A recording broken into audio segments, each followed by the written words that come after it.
বন্ধু, অনেক কষ্টের পর বাসায় চলে এসেছি। এখন দেখ, বাসায় এসে গেছি তো, এখন আর কোনো চিন্তা নেই। ফের ওরকম ভুল করাও যাবে না। আর তুই আমার কথা শোন, ফের এরকম ভুল করবি না, যাতে কখনো বকাও খেতে আর হারিয়ে না যাই। যদি আমরা ওখানে হারিয়ে যেতাম, আমাদের কিডনি মিডনি হাড্ডি মুড্ডি কিছুই খুঁজে পেয়ে যেত না। অবশেষে আমরা বাড়ি ফিরতে পেরেছি। আমাদেরকে আল্লাহ তাআলার কাছে শুকরিয়া কর। আলহামদুলিল্লাহ। অনেক কষ্ট করে আসলাম, এখন অনেক ক্লান্ত শরীর, কয়টা খাইয়ে ঘুমাবো, খালি ঘুম আর ঘুম। আর হ্যালো গাইস, আমাদের ভিডিওটি কেমন লাগলো? সবাই ভিডিওটি দয়া করে লাইক কমেন্ট করবেন এবং দ্রুত আমাদের চ্যানেলটি সাবস্ক্রাইব করে ফেলুন।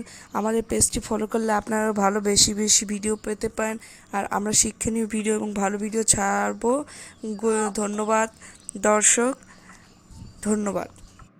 বন্ধু দেখ, আমরা কোথায় চলে আসলাম। এখানে তো আমরা কিছুই চিনি না। এখন আমরা কিভাবে বাসায় যাব, কি করব? এখন তো আমার খুব ভয় করছে। আমরা বাসায় যদি না যেতে পারি, এই বড় একটা বনের মধ্যে আটকে গেছি, বন জঙ্গল চারিপাশে। রাত্রেবেলা আমরা থাকবো কোথায়? এখানে তো কোনো ব্যবস্থাও নেই। সব তোর কারণে হয়েছে। তোকে কতবার বললাম যে আমার কথা শোন, এইভাবে বাড়ি থেকে চলে আসিস না। তারপরে তুই চলে আসলি। এখন বোঝ ঠেলা। হ্যাঁ, আমারই তো ঝামেলা এখন।